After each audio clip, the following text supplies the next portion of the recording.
Amen. Ce soir, vous savez, le Seigneur parle tantôt d'une manière, tantôt d'une autre. Et on peut préparer son message tantôt d'une manière, tantôt d'une autre. Et des fois, ça me surprend moi-même, des fois où je prépare un message, je dis voilà, grand A, grand B, grand C. Et je vois le Seigneur lui-même après en train de changer les choses. Je dis, Seigneur, comment tu fais les choses comme ça? Et ce soir, c'est un petit entretien entre mes frères et moi. Et ce petit entretien est très simple. C'est l'apôtre Paul qui parle dans son épître aux Galates, au chapitre 2, et nous allons le parcourir, ces quelques versets. Dans son épître aux Galates, l'épître de Paul aux Galates, au chapitre 2, versets 15 à 21. Et nous allons comprendre quelque chose ce soir. Parce que je crois que Dieu veut que nous soyons ses référents. Dieu veut que vous et moi soyons ses référents sur cette terre. J'aime bien quelque part, l'apôtre Paul parle d'ambassadeur de Christ sur terre. Et je crois qu'un ambassadeur est référent de son pays, partout où il est. Et je ne vois pas un ambassadeur en train de vivre n'importe comment. Et je ne vois pas un ambassadeur en train de parler n'importe comment. Je ne vois pas un ambassadeur accepter n'importe quoi entrer dans son pays. Je ne vois pas un ambassadeur accepter qu'on insulte son pays. Je ne vois pas un ambassadeur en train d'accepter qu'on insulte son président.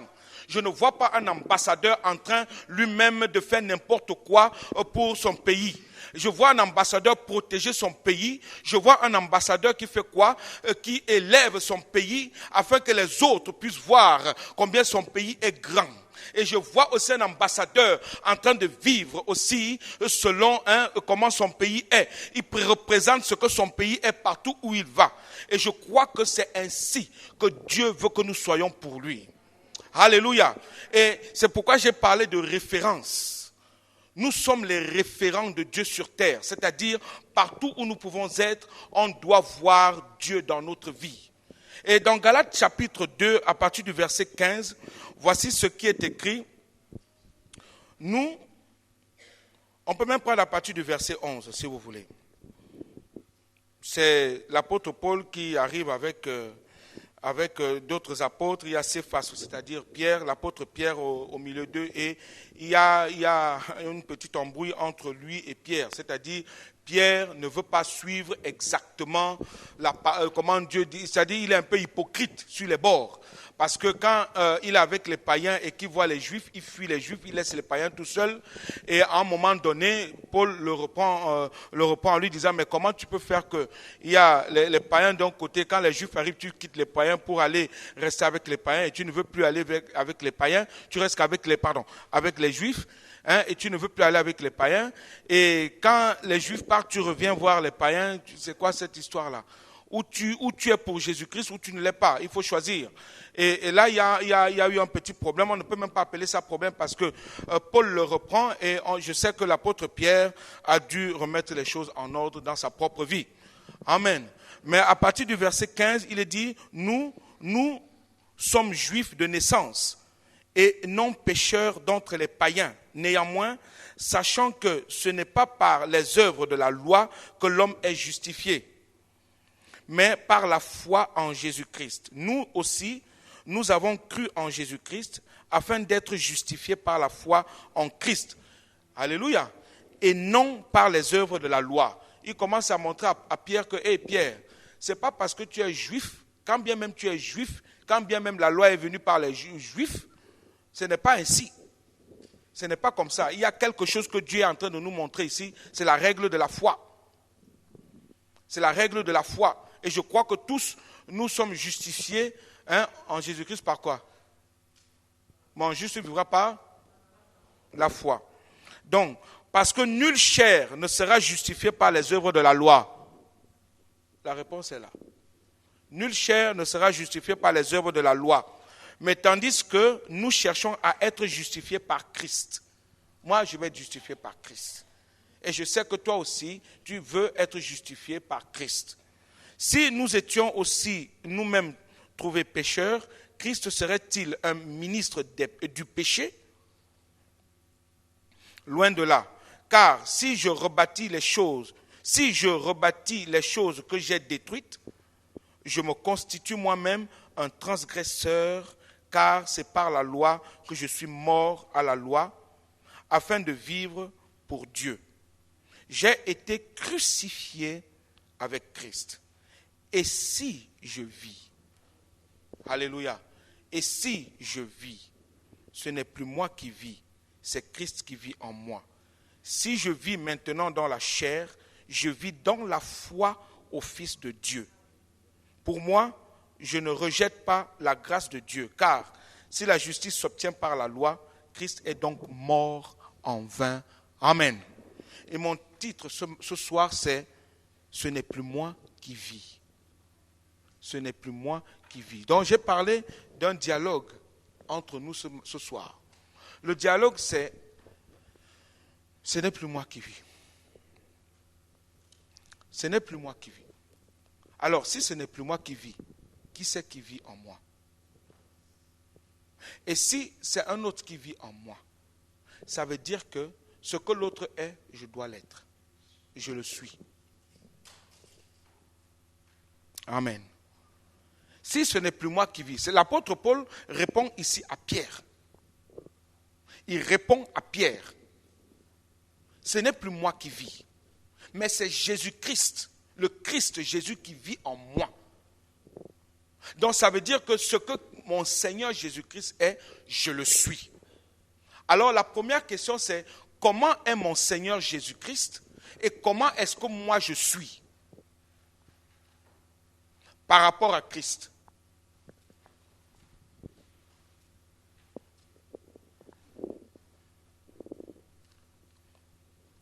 Et on commence maintenant à comprendre que c'est un peu chaud. Ce n'est plus moi qui vis. Qui vit donc en moi? Puisque c'est un autre qui vit en moi, combien toute ma vie doit-elle refléter ce que cet autre est en moi? Comment est Jésus-Christ et comment moi je suis? Comment Jésus-Christ est-il et comment est-ce que moi je suis? La Bible dit nous sommes représentants du royaume de Dieu sur terre. Si toi et moi, nous sommes représentants du royaume de Dieu sur terre, la première question que je pourrais encore poser est comment est le royaume de Dieu? Puisque tu es censé connaître ce royaume et que ce royaume est en toi. Comment est-il? Et comment moi je suis? Comment est-ce que je suis? Jésus-Christ a dit dans Marc chapitre 1 verset 15, le royaume de Dieu s'est approché de vous. Le royaume de Dieu s'est approché de vous. Et le royaume de Dieu s'étant approché de nous, il est venu vivre en nous. Il est venu habiter en nous. Ce qui veut dire que ce qui est du royaume de Dieu est en nous. Et que tout en nous doit refléter ce que le royaume de Dieu est. Alors, mardi, j'ai parlé de l'amour. Ce qui veut dire que l'amour fait partie du royaume de Dieu. Mais l'amour est le royaume de Dieu. Parce que Dieu est amour. Et si Dieu est amour, toute ma vie doit être. Mais l'amour de Dieu. Pas ce que le monde me présente ou bien ce que mes sentiments veulent me présenter. Mais ce que Dieu, lui, me présente. L'amour de Dieu ne soupçonne point le mal. L'amour de Dieu n'accuse personne. L'amour de Dieu n'envie personne. Vous pourrez le lire dans 1 Corinthiens chapitre 13. Ce que c'est que l'amour de Dieu.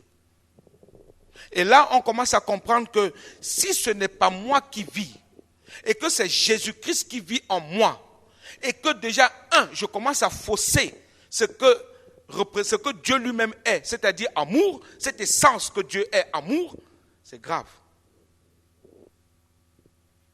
C'est grave.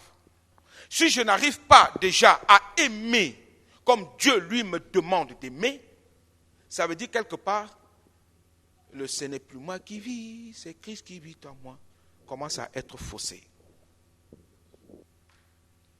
je commence à être out. Mais je le dis encore, nous sommes justifiés par la foi. Nous sommes justifiés par la foi et non par les œuvres. C'est Christ qui nous justifie. C'est Christ qui nous libère. Mais il nous demande quelque chose. Il nous demande quelque chose. C'est d'être semblable à lui.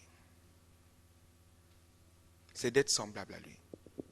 Éphésiens chapitre 5, versets 1 et 2 nous dit que devenez les imitateurs de Dieu en Christ Jésus ou en Jésus-Christ.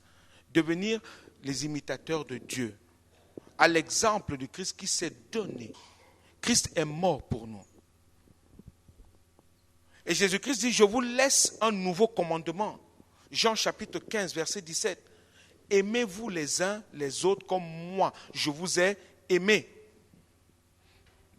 Ce qui veut dire que cette essence de Dieu qui est l'amour, si cette essence de Dieu qui est l'amour n'est pas en nous, c'est grave. C'est grave. Ça veut dire que tout ce que je peux faire après est faussé. Tout. Tout ce que je peux faire est faussé. Je suis amené et je suis appelé à vivre l'amour de Dieu. Aime ton prochain comme toi-même. D'abord, il faut d'abord s'aimer. Ce qui veut dire que ce n'est plus moi qui vis. C'est Christ qui vit en moi. La nature de Christ est en moi.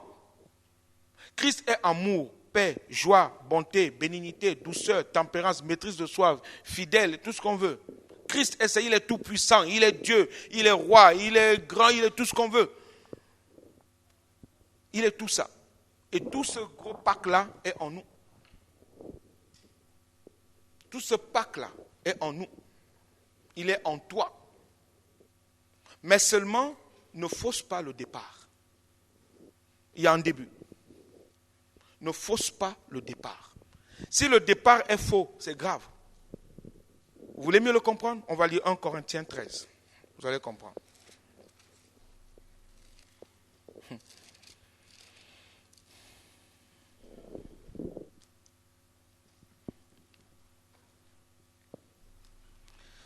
En Corinthiens 13 dit ceci.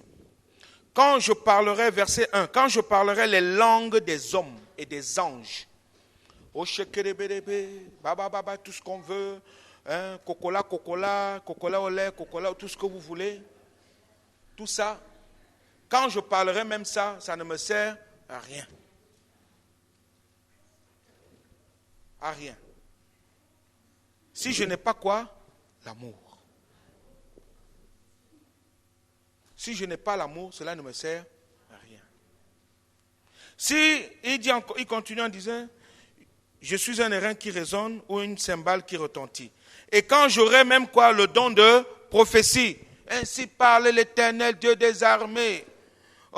Mais tout ça là, si je n'ai pas l'amour, zéro. C'est la Bible qui dit, ce n'est pas moi. C'est Dieu qui dit. C'est sa parole qui nous parle ce soir. Amen. Il dit, quand j'aurai même la science de tous les mystères, de toute la connaissance, quand j'aurai même toute la foi, toute la foi, jusqu'à transporter les montagnes, si je n'ai pas l'amour, je ne suis rien. Je ne suis rien. Je ne suis rien. Il dit même, et quand je distribuerai même tous mes biens pour la nourriture des pauvres. Oh, je suis généreux. Je donne tout aux hommes. Je fais ci, je fais ça, je fais ci, je fais ça. Oh, tu vois, j'ai ouvert ci, je fais ça, je donne ci, je donne même ma propre vie.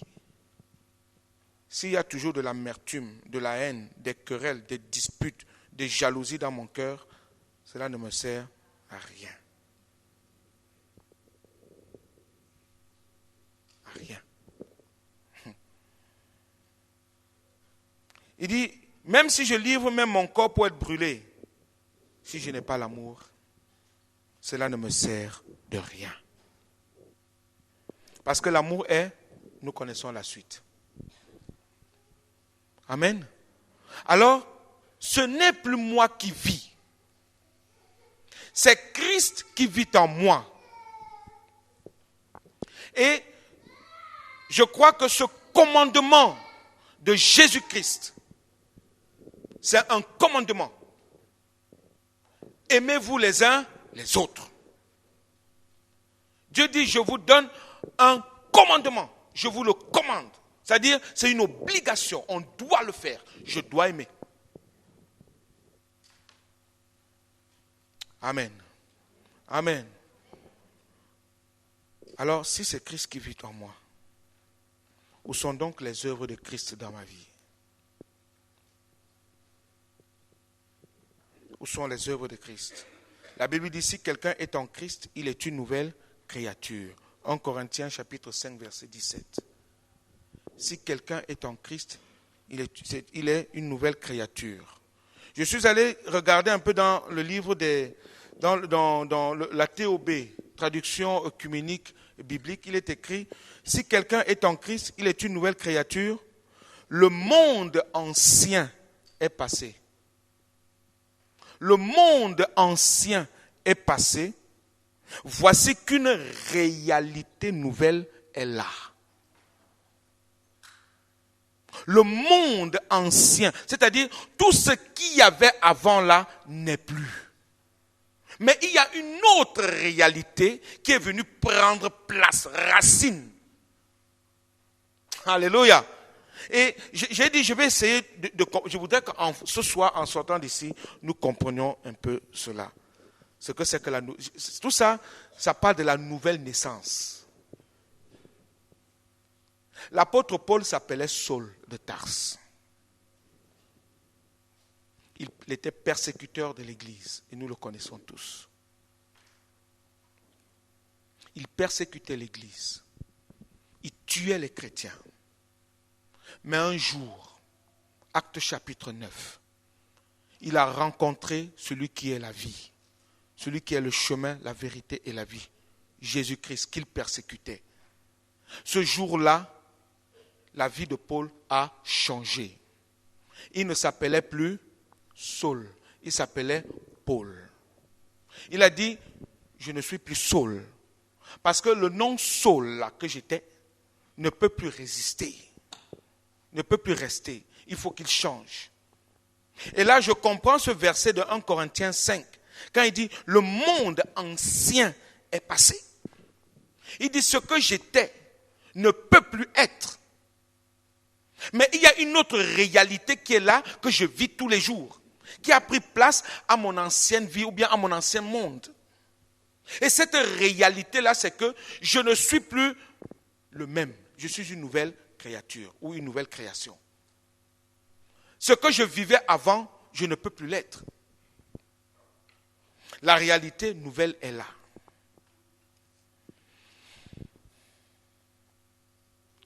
Ce n'est pas ce que nous faisons tous les jours qui nous justifie devant Dieu. Ce n'est pas ça. Ce n'est pas ça. Je le répète encore. Ce n'est pas ça. Ce qui nous justifie, c'est la foi en Jésus-Christ. Christ est venu, je le répète toujours, Christ est venu tuer la vieille nature. La vieille nature. Ou l'ancienne création du péché. Il est venu tuer. Il est venu anéantir. Ça veut dire que le jour où nous acceptons Jésus-Christ comme notre Seigneur et Sauveur personnel, écoutez bien, les choses anciennes sont passées. Nous acceptons de mourir et de ressusciter avec lui pour vivre une nouvelle vie avec lui. Amen. L'apôtre Paul n'a pas pu demeurer Saul de Tarse longtemps. Il est devenu une autre créature. Il est devenu une autre personne. sa manière, sa façon d'être, sa façon de faire, de marcher, de vivre, de parler, d'entendre, d'écouter, d'agir, il ne pouvait plus faire comme avant. Quand il persécutait l'Église et que lui-même est devenu Église, Jésus-Christ, il est devenu chrétien, croyez-vous que lui, chrétien, allait encore persécuter les chrétiens? Hein? C'est bizarre, non? Alors, comment se fait-il que toi qui es chrétien, tu puisses encore avoir de la haine dans ton cœur? Tu puisses encore maudire? Tu puisses encore insulter, injurier? Tu puisses encore mentir? Tu puisses encore vivre dans le désordre? Tu puisses encore être escroc comme tu veux? Tu puisses encore vivre une vie qui ne glorifie pas l'Éternel? Comment toi, qui as dit je ne veux plus vivre comme avant, tu continues encore à vivre comme si tu n'étais pas, comme si Dieu n'a pas changé ta vie? Parce que je sais que beaucoup n'aiment pas quand on parle de mort. Christ est venu nous crucifier à la croix. Christ n'est pas venu nous améliorer. Jésus-Christ n'est venu améliorer personne. Il est venu nous tuer à la croix. Il est venu tuer le vieil homme, la vieille nature. Il faut qu'elle meure. Elle ne peut plus demeurer. Elle ne peut plus être la même personne. Ce n'est pas possible. Jésus n'est pas venu t'améliorer pour te dire, oh, améliore-toi un peu. Oh, tu sais, oh, tu as péché aujourd'hui. Bon, écoute, tu sais. Non. Il vient te montrer ce que tu es. Il vient montrer ta vie. Il t'ouvre ton cœur. Il te montre comment ta vie est sale. Il te montre que Dieu seul est juste. Et il faut que quand tu t'approches de lui, quelque chose se produit dans ta vie. Tu ne peux plus demeurer la même personne. À moins que tu dis, Seigneur, moi je ne te veux pas. Je veux faire ma vie comme bon me semble. Mais Christ est venu nous changer. Christ est venu tuer le vieil homme. Adam et Ève ont péché. Et le jour où Adam et Ève ont péché, nous étions avec eux. Parce que, avant que Christ ne vienne sur terre, nous étions tous descendants d'Adam et Ève. Et leur vomi nous a suivis. Jusqu'à ce que nous acceptions Jésus-Christ comme notre Seigneur et Sauveur personnel. Et lui dit, Seigneur, je ne veux plus cette vie. Je veux que toi, tu deviennes le maître de ma vie. Je ne veux plus que, Seigneur, cette vieille nature que Satan a introduite dans la vie de l'homme demeure encore à moi. Amen. Encouragez-moi, moi. Encouragez-moi. Nous sommes une famille. Je vous ai dit, c'est un petit dialogue.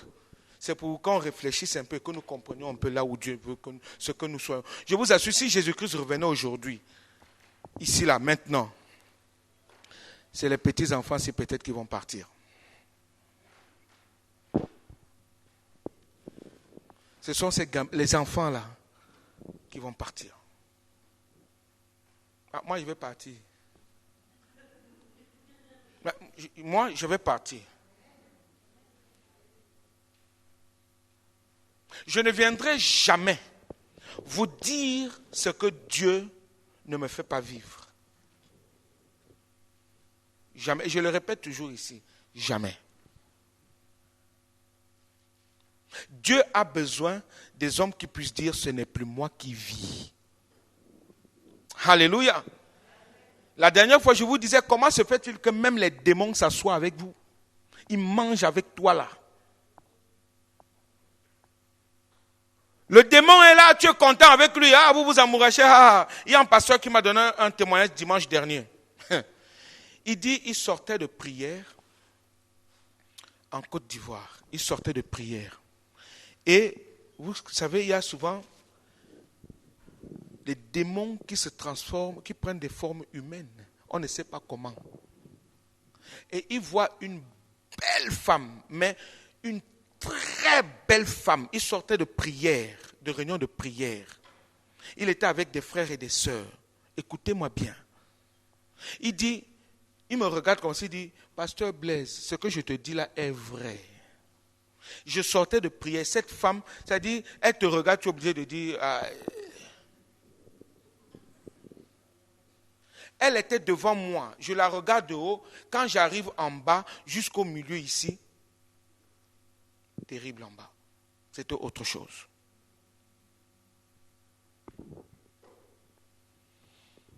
C'était autre chose. Ce n'était plus ce que Dieu a établi. J'ai dit, c'était quoi? Il dit, mon ami, imagine, on parle souvent de sirènes des eaux, des machines, tout ça, là, les gens ne comprennent pas. Il dit, moi, j'en ai vu une devant moi.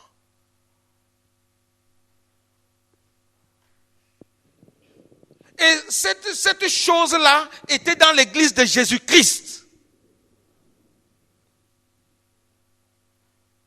Et nous nous amourachons avec ça tous les jours.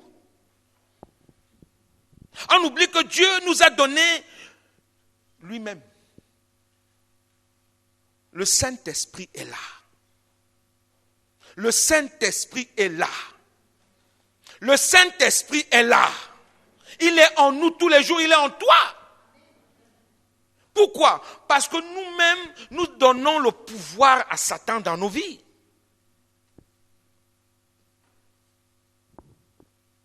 Il dit, mon frère, laisse comme ça, pardon, ne parle pas trop de ces choses, mais les gens là, laisse comme ça. Je vous ai souvent donné le témoignage ici, je vivais là où les églises que j'avais au Cameroun en 95, 96, 97, 98. Je dormais dans une chambre, dans un village, au Cameroun, à minuit, tous les minuits, tout le temps, 1 million de cafards qui sortent. Pour ceux qui connaissent un peu les cafards africains, c'est des gros machins qui volent de partout.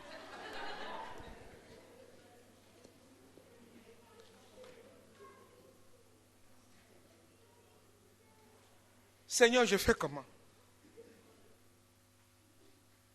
Mais imaginez, tu te mets à prier et intercéder. Tu te rends compte que la maison où tu vis, ton ancien même est sorcier. L'ancien de l'église. Le jour où tu décrètes jeûne et prière de 3 jours pour l'église, le jour là, la maladie, bam, tu te demandes d'où sort cette maladie. Presque à la mort. Et nous sommes là, nous jouons. Les chrétiens jouent. Les chrétiens s'amusent. Jésus-Christ nous a établis comme ambassadeurs de Dieu sur terre. Nous sommes ambassadeurs, représentants du royaume de Dieu sur terre. Ça veut dire que toute notre vie, on prend notre autorité où? En haut. Ce n'est plus moi qui vis, c'est Christ qui vit en moi. Qu'est-ce que tu en fais dans ta vie de ce verset-là?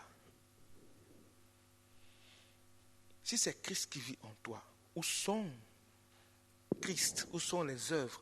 Où est la vie de Christ? Où est Jésus-Christ en toi? Je n'ai parlé que de l'amour. Si je parle de la paix, j'aimerais voir les chrétiens qui ont une réelle paix face aux situations. Quand un problème arrive, quand une situation est chaotique, quand le problème est devenu gros, quand il n'y a plus d'espoir, il n'y a plus rien, j'aimerais voir la paix du disciple de Jésus-Christ. La paix de Christ en lui, il est dans la paix. Il dit non, mon Père est au contrôle. Je donnais une image à un frère ce matin. Je lui disais, imaginons l'apôtre Pierre dans la barque. Jésus-Christ leur a dit, allez, je vais vous rejoindre. Et quelque temps après, il voit Jésus-Christ arrivant, marchant sur les eaux.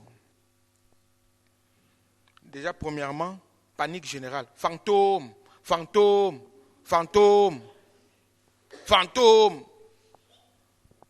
Ouah, fantôme. En revenant, Seigneur, en revenant. J'imagine, ils étaient déjà là. Au nom de Jésus. J'imagine. Jésus-Christ dit, non, n'ayez crainte, c'est moi-même. Et Paul dit, Seigneur, si c'est toi, ordonne que je puisse venir vers toi. Jésus lui dit, viens. Jésus vient de défier toute la loi et toutes les lois qui existent au monde. marcher sur les eaux.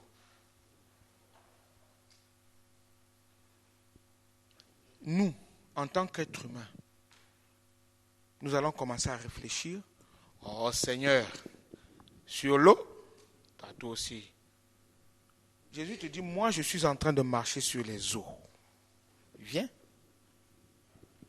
Ah Seigneur, toi aussi, c'est toi Jésus, toi tu es Jésus, toi tu es Seigneur. Est-ce que moi je peux marcher sur les eaux? Il dit, moi je te dis, viens, marche. Seigneur, c'est pas du dur, c'est pas du solide. On discute même avec Dieu, te dit, mon ami, fais ça, fils, marche comme ça. Tu dis, Seigneur, non. C'est pas possible, Seigneur, ça ne peut pas marcher. Ah, Seigneur, si c'est toi, oui, ça peut marcher, mais Seigneur, là, tu vois, c'est problématique. Je ne sais pas si ça va arriver un jour. Seigneur, parce que c'est de l'eau, ce n'est pas du solide. Donc, la loi des hommes nous montre que nous ne pouvons pas marcher sur de l'eau parce que ce n'est pas du solide. Ah oui, la loi des hommes. Mais est-ce que moi, dans mon royaume, une loi peut me défier? Non. Mais pourquoi tu ne viens pas alors pour marcher? Problème. Gloire soit rendue à Dieu. Pierre a marché sur les eaux. Mais quand il a commencé à dire, c'est vraiment l'eau, il a commencé encore à chuter. C'est vraiment l'eau, il s'est mis à chuter. Parce que dans nos têtes, nous raisonnons beaucoup. Nous réfléchissons beaucoup. Nous voulons toujours être un peu plus intelligents que Dieu. La question que tu peux te poser encore ce soir est, comment est celui qui vit en toi et comment es-tu toi par rapport à lui? Comment est-il et comment es-tu toi par rapport à lui? Quand tu te positionnes avec ton Dieu. Comment est ta vie et comment est la vie de ton Dieu? Comment est-il? La paix. Dieu a tant aimé le monde qu'il a donné son Fils. Et Dieu veut que notre amour aille au-delà de ça aussi. Que nous arrivions à nous aimer comme lui nous a aimés. Jusqu'à pouvoir donner même nos propres vies pour nos frères et nos sœurs. Alléluia.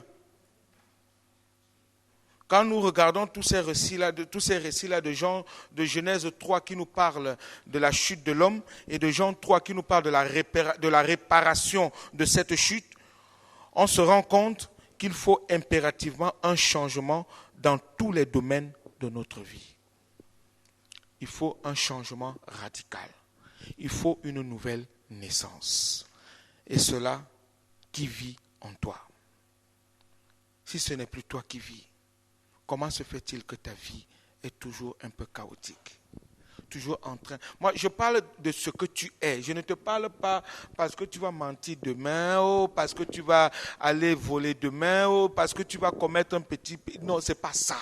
Je te parle de ta nature, ta vie, ce que tu es. Quand tu lis Galates 5, verset 19, c'est ce que tu es. Ce n'est pas le petit vol que tu as fait hier. Ce n'est pas le mensonge que tu as annoncé hier ou ce matin. Ce n'est pas parce que tu as appelé le pasteur et dit des bêtises. Ce n'est pas ça. Je te parle de ta vraie nature adamique. C'est ça. C'est ça que Jésus-Christ est venu balayer. Pour que tu prennes ce qui est à lui. Et ça, il faut que Jésus-Christ grandisse dans ta vie. Il faut que tu l'acceptes ce soir comme ton vrai Sauveur, ton vrai Seigneur, ton vrai Rédempteur, ton vrai Libérateur, ton vrai ami fidèle et tendre, ton vrai Dieu.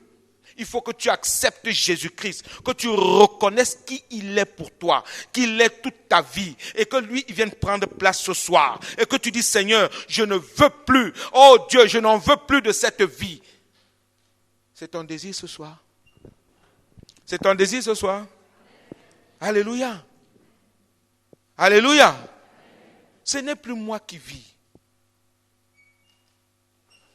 Si ce n'est plus moi qui vis, ma vie doit ressembler à celle de mon Sauveur et de mon Seigneur. Je ne veux pas aller loin. J'avais beaucoup d'autres choses à dire. C'est un peu long. Je peux juste poser une petite question. Où est-ce que j'en suis aujourd'hui avec mon Dieu? Suis-je réellement ce que mon Dieu veut que je sois? Ou bien Jésus-Christ vit-il réellement en moi? Est-ce que c'est lui qui dicte ma vie? Qui est-ce qui dicte ta vie? Tes pensées? Ou bien ce qui se passe dans ce monde-ci? Les situations, c'est ça qui dicte ta vie? Ou bien parce que tu as dit, Seigneur Jésus, je voudrais que tu sois le maître absolu de ma vie, et parce que c'est lui qui est le maître absolu de ta vie, qu'est-ce qui se passe? Alors, que tu sois vainqueur, ou que tu perdes, tu dis, à toi la gloire, Seigneur. Oui ou non? Puisque c'est lui le maître de ta vie. C'est comme un enfant. Aujourd'hui, tu lui donnes un bonbon. Demain, il revient. Papa, je pars en voir un bonbon. Et tu dis, non, je ne te donne pas. Ça change quoi entre vos rapports? Rien du tout. Seulement, tu as dit aujourd'hui, je ne te donne pas. Hier, je t'ai donné. Mais tu restes toujours son papa et lui, il reste toujours ton fils. Et le surlendemain, quand il revient, ce n'est plus le bonbon que tu lui donnes un vélo. Il dit, ah, j'attendais le bonbon, c'est le vélo, c'est encore meilleur. Après, quand il attend peut-être une mobilette, tu dis, non, non, je ne te donne pas la mobilette. Alors, il va peut-être encore bouder, mais quelque temps après, il revient, c'est mon papa. Et il grandit, et après, subitement, qu'est-ce qui se passe après? C'est la voiture. Oh, mais je m'attendais, je n'ai pas eu de moto, je n'ai pas eu ceci, mais j'ai eu directement une voiture. Qu'est-ce qui s'est-il passé? Mon papa m'aime. Et j'avance avec lui. Je ne regarde pas derrière. Je ne regarde pas derrière. Alors, quelles que soient les circonstances de ta vie, c'est lui qui gère ta vie. Alléluia. Et je vais terminer par cette histoire. Et après, on va vraiment prier. On va vraiment regarder ce que nous sommes. Est-ce que c'est Christ qui vit en moi? Plusieurs d'entre vous connaissent cette histoire. C'est un homme qui avait pour ami Jésus-Christ. Amen. On va dire, allez, c'est Marthe qui a pour ami Jésus. Hein? Je vais prendre comme ça au hasard. Et Marthe dit à Jésus, ah Seigneur, tu vois l'amour dont je te porte, je t'aime beaucoup, il faut que tu viennes habiter chez moi. Et Jésus-Christ dit à Marthe, pas de problème. Alors Jésus prend toutes ses valises, ses bagages, il arrive chez Marthe. Et là, il entre chez Marthe, et Marthe lui dit, Seigneur, à toi la gloire. Merci, à toi la gloire, parce que tu vis en moi, tu habites chez moi. Sois béni, Seigneur. Jésus-Christ dit, il n'y a pas de problème. Et Marthe dit à Jésus, voici ta chambre. Jésus dit, pas de problème. Jésus entre dans sa chambre. C'est le soir. Ils ont fini de manger. Jésus va se coucher. À minuit, il y a quelqu'un qui vient. Et Marthe ouvre, dit, mais qui c'est qui dérange à cette heure-ci? La personne qui vient ne sait pas que mon Seigneur est à la maison avec moi. Et Jésus-Christ ouvre la porte. Et Marthe ouvre la porte. À peine elle ouvre la porte, elle se prend des coups de poing. Pam, pam, pam, pam, pam, pam. Mais pourquoi tu me frappes? Je suis venu avec mon ami Jésus à la maison. Mais pourquoi tu me frappes encore? Tu n'as plus le droit de me taper. Parce que Jésus vit dans ma maison. Et l'inconnu lui dit, demain, si tu n'ouvres pas plus vite la porte, tu vas voir ce que je vais te faire. Et Marthe ferme la porte, elle va voir Jésus. Seigneur, mon Dieu, regarde comment je t'aime, mais regarde le problème que j'ai. Ah, Jésus dit à Marthe, oh ma fille, je suis venu chez toi et tu ne m'as donné que ma chambre. Alors je dors dans ma chambre. Le lendemain, Marthe lui dit, Seigneur, je te donne aussi ma chambre pour que tu puisses contrôler ta chambre et ma chambre. Ah, pas de problème, ma fille. Ah, ce soir-là même. Ah, l'inconnu revient. Boum, boum, boum, boum, boum, ouvre-moi la porte là. Jésus dort toujours, il ronfle même.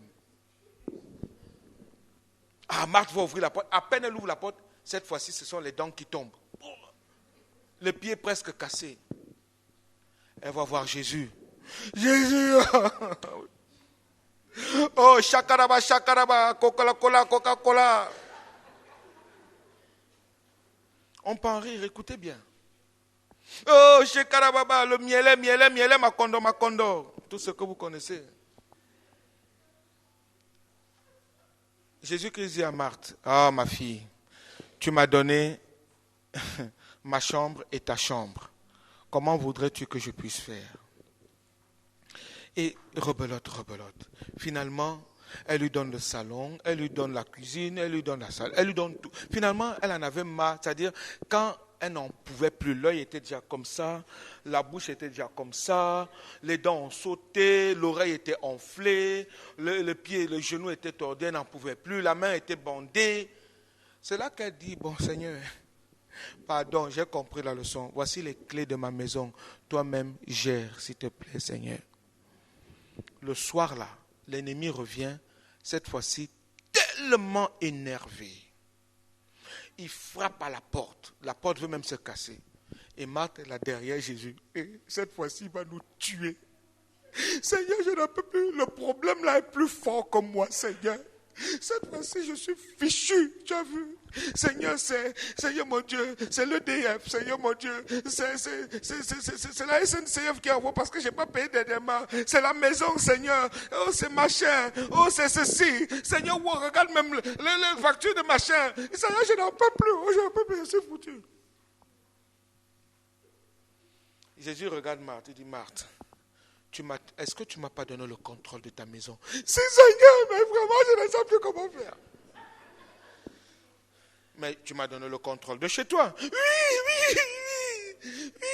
Coca-Cola.